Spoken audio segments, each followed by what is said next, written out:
एक बार की बात है, एक गांव में सोनिया नाम की लड़की रहती थी। सोनिया बहुत ही गरीब थी, उसके पास खाने के लिए भी पैसे नहीं थे।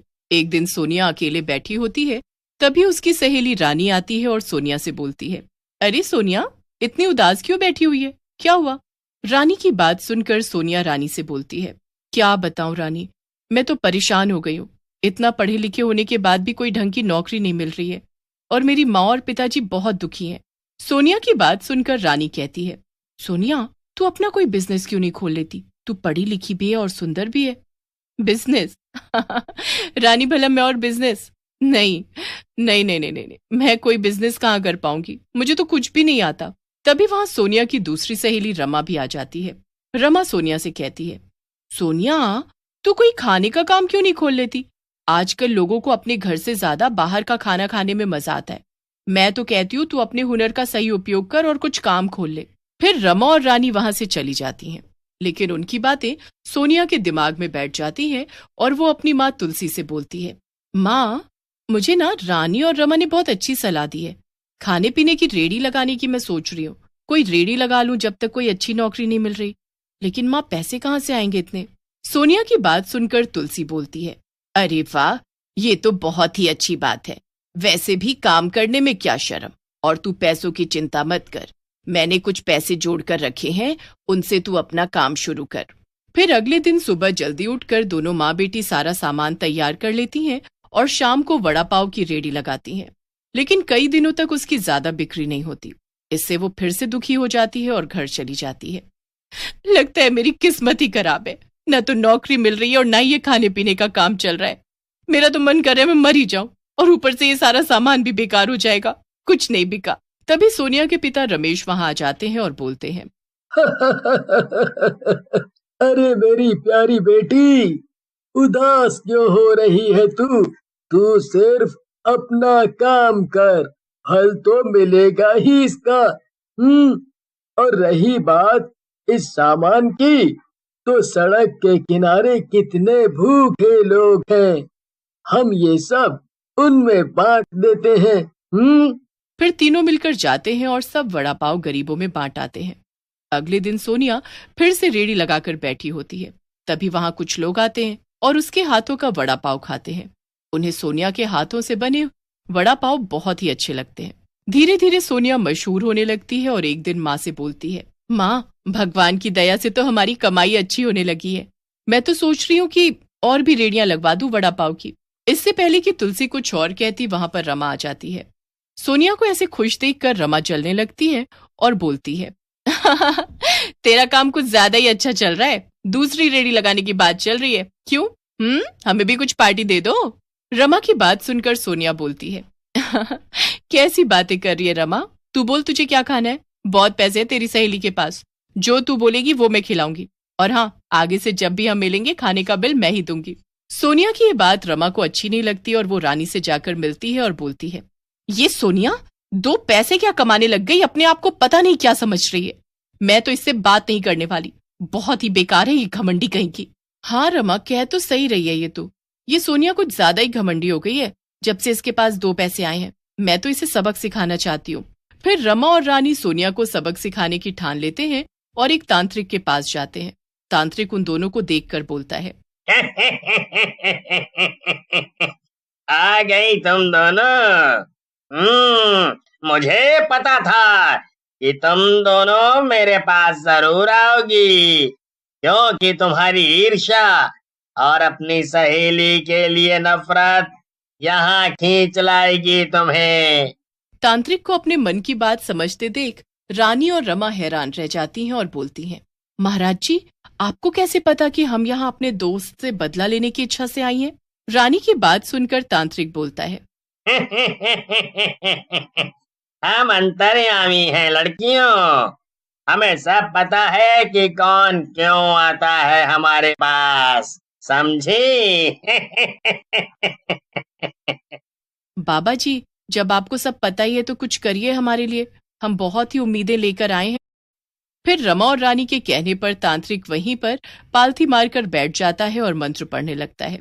जैसे ही तांत्रिक मंत्र पढ़कर हटता है, वहां पर एक चुड़ैल आती है और तांत्रिक से बोलती है,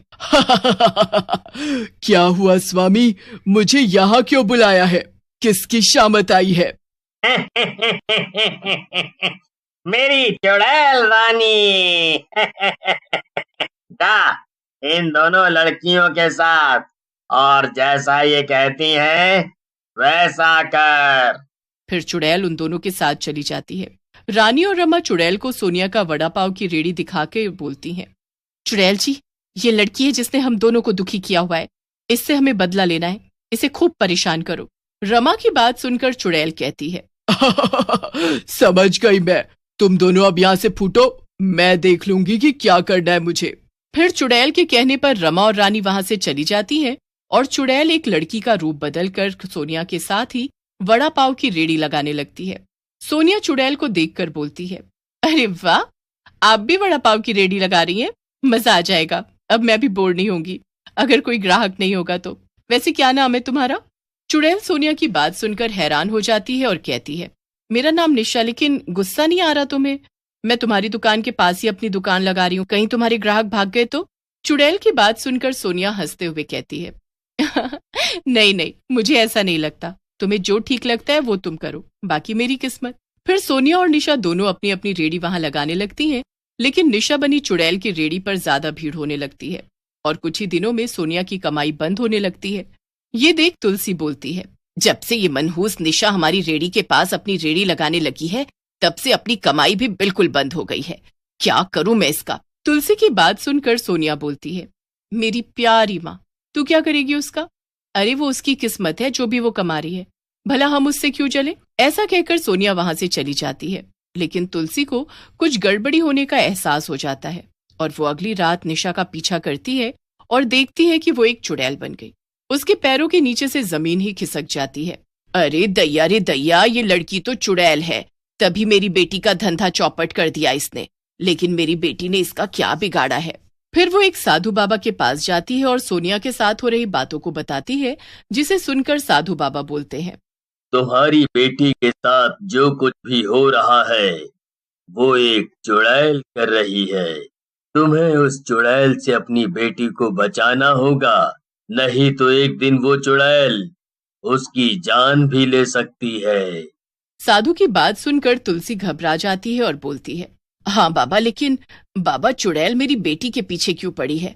भला मेरी बेटी ने उसका क्या बिगाड़ा है? फिर साधु बाबा और तुलसी निशा के पास पहुंच जाते हैं। वहां भीड़ होती है, लेकिन जैसे ही निशा साधु को देखती है, अपने असली रूप में आ जाती है। तो तू आया है बुड्ढे इस लड़की सोनिया को बचाने के लिए? मैं इसे नहीं छोड़ूंगी, ये तो मरेगी।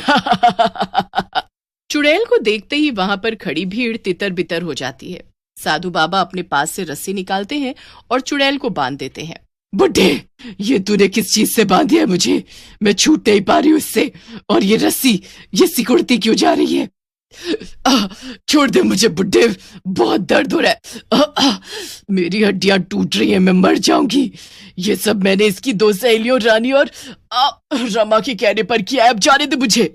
उसी समय रमा और रानी वहां आ जाती हैं। अपने को फंसता देख गुस्से में चुड़ैल से बोलती हैं, ये चुड़ैल मेरा नाम क्यों ले रही है? मैंने क्या किया है? मैं तो तुझे जानती भी नहीं, चल फुट यहाँ से। रमा की बात सुनकर चुड़ैल भी गुस्से में आ जाती है और बोलती है, बहुत ही दोगली हो तुम दोनों, कितनी जल्दी मुकर रही हो। मैं बस एक बार किसी तरह से आजाद हो जाऊं, फिर बताती हूँ तुम्हें। चुड़ैल की बात सुनते ही साधु बाबा उसे आजाद कर देते हैं। चुड़ैल आजाद होते ही रमा और रानी को पकड़ लेती है और बोलती है,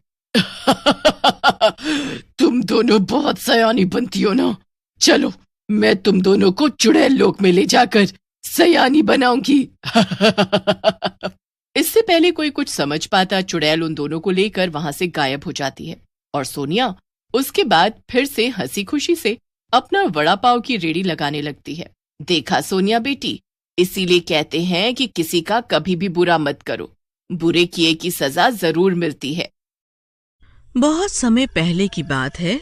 एक बार एक जंगल के पास एक छोटा सा गांव था। उस गांव में एक पुराना टूटा फूटा महल था। उस महल में एक चुड़ैल रहती थी। रोज रात को गांव वालों को उसके रोने की आवाजें सुनाई देती थी। रोते हुए वो किसी का नाम लेके पुकारती थी। अरे राघव, कितनी ठंड पड़ रही है, चलो आग जला के हाथ पैर सेक लेते हैं। वे लोग आग सेक ही रहे होते हैं कि तभी उन्हें कुछ आवाज सुनाई देती है। अरे राघव, तुमने कुछ सुना क्या? ये कैसी आवाजें आ रही है? हाँ भाई, किसी के रोने की आवाजें लगती हैं। इतनी तेज तेज रो रहा है कोई। पर इस समय कौन हो सकता है जो इस तरह से फूट फूट के रो रहा है? तभी रोने की आवाज और तेज होती जाती है। वो चुड़ैल रोते हुए किसी का नाम ले रही होती है। अरे भाइयों, मैंने सुना है यहाँ कोई पुराना महल है, पर अब वो पूरा टूट चुका है और खंडहर बन गया है। वहाँ बरसों से एक चुड़ैल रहती है। लोग कहते हैं कि वह रोज रात को किसी का नाम ले लेके बहुत रोती है। अरे जीना भाई, क्यों इतनी ठंड में मजाक कर रहे हो? भला ऐसे भी कोई डराता है क्या? क्या ऐसे हो सकता है कि कोई बरसों से बस रोता ही रहे? अफवाहें हैं ये सब। नहीं श्याम भाई, जीना भाई सही कह रहे हैं। मैंने भी सुना है ऐसा कि बरसों पुरानी चुड़ैल उसी महल खंडहर में बहुत सालों से रह रही है। अरे भाइयों, मुझे तो बहुत डर लग रहा है। मेरी ठंड तो चुड़ैल का नाम सुन के ही भाग गई। मैं अब और नहीं रुक सकता यहाँ। मैं तो चला अपने घर। ये कहकर श्याम डरते डरते अपने घर की तरफ जाने लगता है। कुछ ही देर में वो अपने घर पहुँच जाता है। वहीं दूसरी तरफ जीना और राघव आग सेकते सेकते आपस में उस चुड़ैल की बात करने लगते हैं। भाई राघव, तुम्हें क्या लगता है वह चुड़ैल नाम लेके क्यों रोती है? पता नहीं भाई। तभी चुड़ैल और चिल्ला चिल्ला के रोने लगती है। अरे भाई, अब तो मुझे भी डर लग रहा है। भाई, मैं तो घर जा रहा हूँ। अब मेरी मानो तो तुम भी चलो अब घर। हाँ भाई, मुझे भी डर लग रहा है। चलो, मैं भी तुम्हारे साथ ही निकल चलता हूँ। फिर वो दोनों गांव वाले साथ में घर की ओर चल देते हैं। फिर अगली सुबह होने पर, अरे सुनीता, तुझे पता है कल मेरे पति श्याम ने मुझे बताया कि उन्होंने उस चुड़ैल की चीख पुकार सुनी। वो बड़ी तेज तेज रो के किसी का नाम ले रही थी। अरे बहन, मुझे तो डर लग रहा है, कहीं वो चुड़ैल हमारे गांव पर ना हमला कर दे। हाँ बहन, मुझे भी डर लग रहा है। और मेरे पति तो उस महल के पास से जो जंगलों में से शहर की तरफ रास्ता गया है ना, उसी रास्ते से अक्सर शहर जाते हैं। बहन, तुम श्याम भैया को मना कर देना कि देर रात बाहर ना रुके, रात होने से पहले घर आ जाया करें। ये कहकर सुनीता और विमला अपने अपने घर की ओर चल देती हैं। अरे विमला, सुनो, मुझे व्यापार के काम से बाहर जाना है आज। शायद आने में थोड़ी देर हो जाएगी। तुम समय से खाना खा लेना। हाँ जी ठीक है, पर आप रात होने से पहले घर जरूर आ जाना। मैं कोशिश करूँगा जल्दी से जल्दी लौटने की। ये कहकर श्याम शहर की तरफ निकल जाता है। फिर शाम होने पर, अरे शाम हो गई, मुझे रात होने से पहले घर पहुंचना होगा, वरना रात होते ही वो चुड़ैल रोना शुरू कर देगी। खुद से बातें करता हुआ श्याम जंगल के रास्ते अपने गांव की तरफ आने लगता है। तभी अंधेरा हो जाता है। अरे नहीं, ये क्या हो गया? अभी तो मैं आधे रास्ते ही पहुंचा हूँ। मैं बीच जंगल में अकेला हूँ। कैसे भी करके मुझे उसकी चीख पुकार शुरू होने से पहले ही घर पहुंचना होगा। ये कहकर श्याम जल्दी जल्दी चलने लगता है। वो कुछ ही दूर पहुंचता है, तभी चुड़ैल का रोना शुरू हो जाता है। श्याम बहुत डर जाता है। वो डर के मारे कांपने लगता है और डरता हुआ अपना बचा हुआ रास्ता तय करने लगता है। चुड़ैल को श्याम के पैरों की आहट सुनाई देती है। लगता है कोई मेरी चीख पुकार सुन के आया है। ये व्यक्ति मेरी मदद जरूर करेगा। वो उड़ती हुई जाती है और श्याम के सामने खड़ी हो जाती है। ये तो चुड़ैल लगती है। अरे मैं मर गया। कोई मुझे बचाओ इस चुड़ैल से, ये मुझे मार डालेगी। ए गाँव वाले, कहाँ जा रहा है? कब से मैं इसी दिन का इंतजार कर रही थी कि कोई इस रास्ते से रात को गुजरे तो मैं उससे मदद की गुहार करूं। मेरी मदद कर, नहीं तो मैं जिंदा नहीं छोड़ूंगी। अरे चुड़ैल जी, मैंने आपका क्या बिगाड़ा है? मुझे जाने दो। मुझे तेरी मदद चाहिए अपने गुनाहगार को सजा देने के लिए। श्याम बहुत डरा हुआ होता है, पर क्योंकि चुड़ैल ने अभी तक उसे कोई नुकसान नहीं पहुंचाया होता, इसलिए उसे वो चुड़ैल बुरी नहीं लगती और वो उससे पूछने लगता है, आपको किसी की क्या जरूरत? आप तो खुद ही सर्वशक्तिशाली हो। आपका कोई कैसे कुछ बिगाड़ सकता है भला? मेरे साथ धोखा हुआ था, जिसकी वजह से मुझे अपनी जान से हाथ धोना पड़ा और मैं चुड़ैल बन गई। ऐसा क्या हुआ था आपके साथ चुड़ैल जी? बहुत वर्षों पहले मैं भी आपकी तरह आम इंसान ही थी। मेरी नई नई शादी हुई थी, पर मेरे माँ बाप बहुत गरीब थे, इसलिए वे दहेज में कुछ दे नहीं पाए थे। इसलिए मेरे पति लोकेश व मेरी सास मुझसे नाराज रहते थे। आगे क्या हुआ? फिर एक दिन मेरी सास मुझे कहने लगी कि या तो मैं अपने बाप से दहेज के पैसे और गहने लेकर आऊं, या फिर हमेशा के लिए घर छोड़कर अपने मायके चली जाऊं। मैंने दोनों ही बातों से इनकार कर दिया तो गुस्से में मेरे पति ने मुझे बहुत मारा मुझे। ऐसा कोई कैसे कर सकता है अपनी पत्नी के साथ? शादी में प्यार और इज्जत होनी चाहिए, ना कि ऐसे कुटिल भाव। बहुत गलत किया आपके पति ने आपके साथ। फिर आगे क्या हुआ? अगले दिन फिर यही बातें हुई और मैंने फिर से जाने से मना कर दिया तो मेरे पति और मेरी सास ने मिलकर मुझे बहुत पीटा और पीटते पीटते मेरी जान ले ली। अब उसी बदले की आग में मैं पल पल जलती रहती हूँ और दर्द से रोती रहती हूँ। तो ये महल आपका ससुराल था पहले, और आपके पति और सास कहाँ गए अब? हाँ, ये महल ही मेरा ससुराल था पहले। मुझे मारने के बाद वे दोनों मेरी लाश को यहीं सड़ता छोड़कर शहर में बस गए। पर मैं आपकी मदद कैसे कर सकता हूँ? यहाँ चुड़ैल श्याम को अपनी आप बीती सुना रही थी और वहीं दूसरी तरफ विमला हैरान परेशान थी कि अभी तक श्याम घर क्यों नहीं पहुँचा। घबराई हुई विमला दौड़कर राघव के घर जाती है। राघव भैया, देखिए ना, श्याम अभी तक घर नहीं आए। अरे बहन, इस समय श्याम कहाँ जा सकता है? वे सुबह ही शहर गए थे व्यापार के काम से और बोल के गए थे कि वे शाम तक आ जाएंगे, पर अभी तक नहीं आए। मुझे बहुत घबराहट हो रही है। अजी, शहर का रास्ता तो उस महल के पास जंगल से निकलता है। अजी, इस समय कौन अपनी जान जोखिम में डालेगा? विमला, मैं तुम्हारे पति की लापरवाही के चलते अपने पति की जान जोखिम में नहीं डालने दे सकती। तुम यहाँ से अभी के अभी चली जाओ। अरे नहीं बहन, ऐसे न बोलो। तू चुप कर मतलबी औरत। हम गांव वाले सब एकजुट होकर रहते आ रहे हैं कितने समय से। हम आपस में एक दूसरे की मदद नहीं करेंगे तो कौन करेगा? हाथ में मशाल लेके उस महल खंडर के लिए निकल पड़ते हैं और कुछ ही देर में उस जंगल के पास पहुंच जाते हैं। वह देखो भाइयों, श्याम वहाँ है उस चुड़ैल के साथ। अरे वहाँ तो चुड़ैल भी है। अरे अगर उसे नुकसान पहुँचाना होता तो श्याम अभी तक जिंदा नहीं होता, पर फिर भी हमें होशियार रहना होगा। चुड़ैल सब गांव वालों को मशाल के साथ देख के सहम जाती है। अरे भाइयों, कृपया करके इस चुड़ैल को नुकसान मत पहुंचाना। ये कोई बुरी चुड़ैल नहीं है, बल्कि इसके साथ तो गलत हुआ है और ये बस उसी का बदला लेना चाहती है। हम सबको इसकी मदद करनी चाहिए। फिर श्याम सबको उस चुड़ैल की आप बीती सुनाता है। बताओ चुड़ैल जी, हमें क्या करना होगा? आप लोग बस मेरे पति और मेरी सास को किसी तरह शहर से इस महल में ले आओ, बाकी मैं खुद देख लूंगी। ठीक है, हम कल ही आपका काम शुरू करेंगे। इतना कहकर वे सब अपने अपने घर चले जाते हैं। फिर अगली सुबह श्याम और राघव व्यापारी बनके उसके पति के घर शहर जाते हैं। अरे लोकेश, आप व्यापारी हैं ना? मैंने आपके बारे में बहुत सुना है। मैं आपके साथ व्यापार करना चाहता हूँ। मेरे गांव में बहुत सी जमीन खाली पड़ी है। यदि हम वहाँ अपना नया कारोबार शुरू करें तो हमें बहुत मुनाफा होगा। लोकेश लालच में पड़ जाता है और उसके साथ चलने को तैयार हो जाता है। अरे लोकेश, अपनी माँ जी को भी साथ ले चलो, वह भी जमीन देख लेंगी। हाँ राघव भाई, आप सही कह रहे हैं। और उनके साथ चलने को तैयार हो जाता है। फिर वे दोनों लोकेश और उसकी माँ को लेके जंगल के रास्ते गांव की ओर निकल पड़ते हैं। जंगल पार करते करते अंधेरा हो जाता है। अरे ये तो रात हो गई, अभी और कितना चलना बाकी है?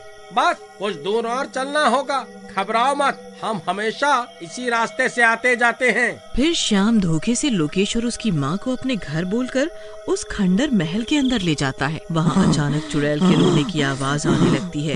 लोकेश और उसकी माँ बहुत डर जाते हैं। अरे कमबख्तों, ये कहाँ ले आए मुझे? अब बुढ़ापे में मैं डर के मारे मरना नहीं चाहती।